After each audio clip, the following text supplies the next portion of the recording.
welcome to Kicking It with Sensei. And today we're joined by Officer Mikio McCulloch of the UC Davis Community Police Academy. You're very welcome. Thank you, sir. And thank you for joining us today. And just to start off, could you explain what is meant by the term self-defense from a legal perspective?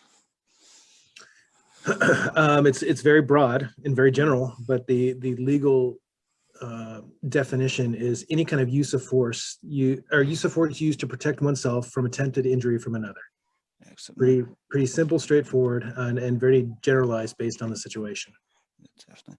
And we often hear in the martial arts community uncertainty regarding the preemptive striking, and how would that be viewed legally by police officers? Everything is situational again.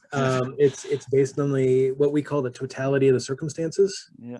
And like I said, it varies with every situation. So there's a lot of gray areas. So for example, if the attacker's armed, that can influence what kind and how much force to use and how much self-defense is reasonable.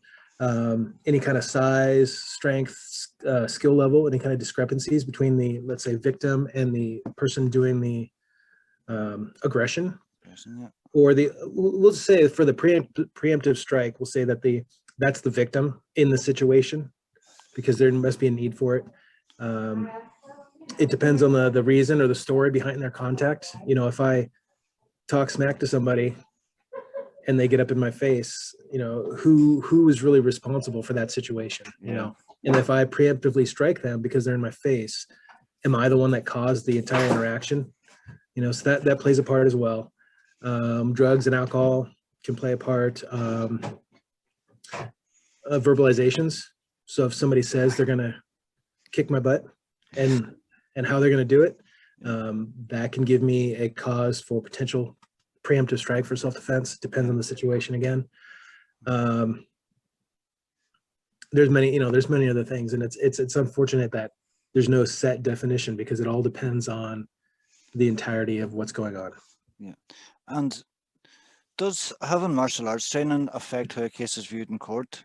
For instance, against someone who's untrained, would that be seen as an advantage kind of thing? And it depends. If I'm an untrained person and I feel that there's a threat to me and I grab a hammer and dent somebody's head with it, you know, of course that could be an excessive amount of force used for self-defense. Yeah. Conversely, if I'm a trained person and I totally disable my attacker, it's going to be looked upon as, oh, I am so highly trained at this, and this, so I should have been better able to control what happened to the attacker. So it kind of depends either way. It all boils down to having not necessarily physical control, but control of when to stop, let's say, for example, striking the person, or when to stop the fight. At what point is your attacker out of the fight, or at what point are you out of danger? So whether you're trained or not, if you go past that point of your attacker's out of the fight, and if you continue on, that's where you get in trouble. Does that make sense? Yeah, it makes sense. Yeah, that's definitely. And what advice would you give everyday civilians in order for them to stay safe and avoid these situations? There's a few things. Well, aside from training, you know, you're a martial artist, so any kind of training is beneficial, no matter what style or time frame you do. But as far as the general population, I would say vigilance and situational awareness. You know, unfortunately these days, that's just something we have to do. We have to be aware of what's going on around us, and you probably see people with their heads stuck in their phone, not watching where they're going, not watching what's going on around them, and we need to be more aware. So there's so many things that could be, you know, so obviously not looking, just staring at your phone, walking down the street, depending on where you're at, you know, eyes up, walking with confidence, head on a swivel, being aware of your surroundings. And I would say always have a plan. So let's say I walk into a building, just notice where the exits are, you know, potential maybe terrain if I'm outside, escape routes, areas of cover and concealment, and really just using. It's something that I feel like we don't do anymore as far as people. Use your senses, vision, hearing, use your brain, and you kind of trust that sixth sense. So if something's off, you feel something's a little weird, that's your cue to be more aware of what could potentially happen, whether it's bad or not. And I think that it sounds like a lot, but once you get used to doing it, it's kind of instantaneous. Once you get in the habit of, as soon as you walk in a room, you be aware of everything that's around. It just becomes instinctual. Yeah. I think I have a big pet peeve at the moment too with around self-protection is mobile phones and cell phones. Yeah. There's so many walking around just on the cell phone and nothing around them is in the same peripheral. It's just right. It's unbelievable how open they're leaving themselves to actual attacks and things. And if you look at that, I mean, the potential criminal, they're looking for that. They're like lions in the savannah. They're like they can see a potential target and see that they're not paying attention, and then that's what's going to happen. That's the person that they're going to go after. Yeah, definitely. And you often see self-defense tools now online and available in shops and things.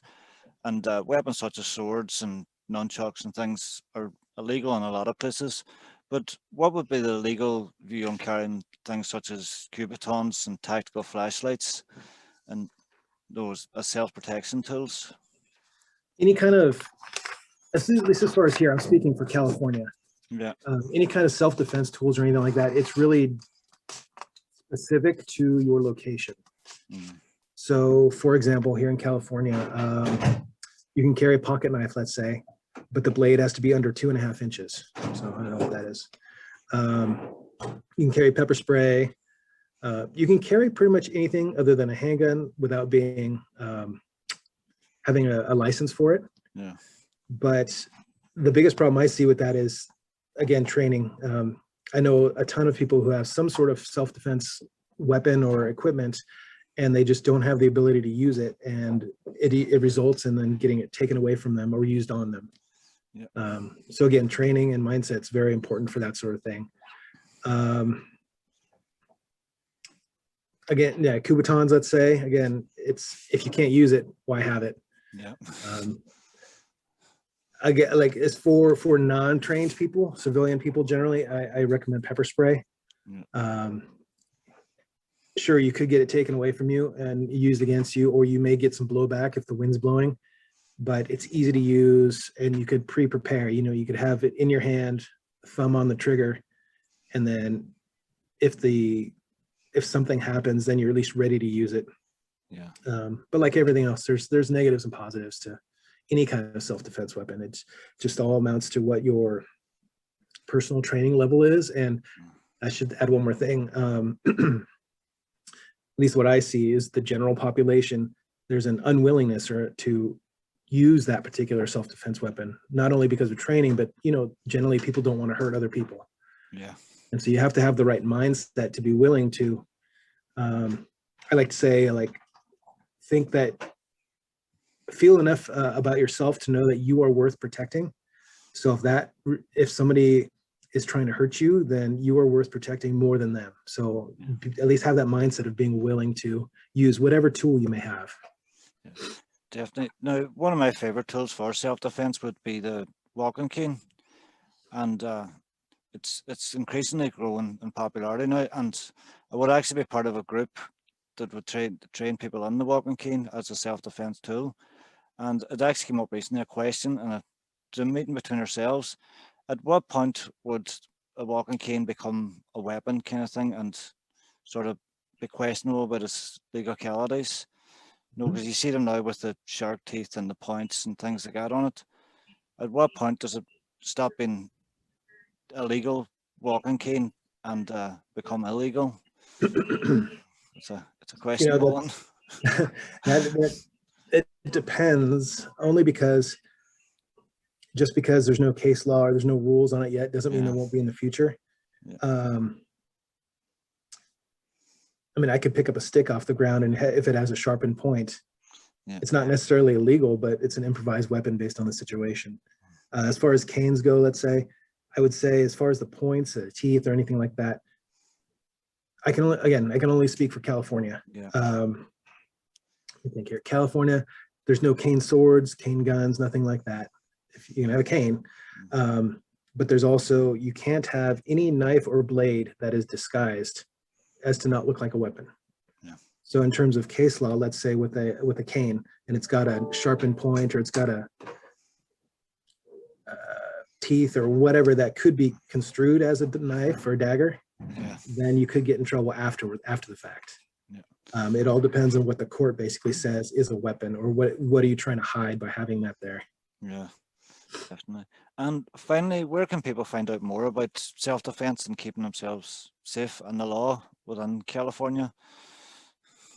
You know, the information's out there: internet, peers, local law enforcement.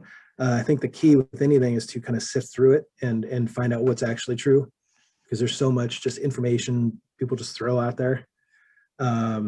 So just the information's there. Just you got to cross check, you got to verify, and really, again, everything's situational. So you got to base it upon what the potential situation would be, or what you think it may happen. You know. Yeah. You know, if somebody, let's say somebody's being sexually assaulted, or in the process of it, nobody's going to care that they have some sort of sharpened cane. You know, the issue is the fact that they're being assaulted in the first place. Yeah. But whereas if it's just a verbal argument, then people are going to care about, let's say, a sharpened cane. Yeah. The biggest thing I see about self-defense generally after the fact is you have to be able to articulate why you did what you did. Yeah. So I do a lot of self-defense and work with sexual assault survivors and things like that. And their big thing was they didn't want to get in trouble at the time for defending themselves, because all that misinformation is out there. Yeah. When in reality, it's just an example, they could kick the person till they're unconscious, which would provide them the appropriate time to get away from the situation. So it's as long as you can articulate why you did what you did. As a general rule, you're safe from a legal standpoint, and from a law enforcement standpoint. I don't care if you had to kick the bad guy in the head until he was unconscious. I care that why he was sexually assaulting you, or whatever the situation may be. Yeah. As long as you controlled yourself enough to stop when the threat was over with. Yep. Excellent advice now. And thank you for your time today, Officer McCulloch. It was a pleasure speaking with you. Good to finally put a name to the face, or face to the name. That's it, yeah. That's it. Thank you now.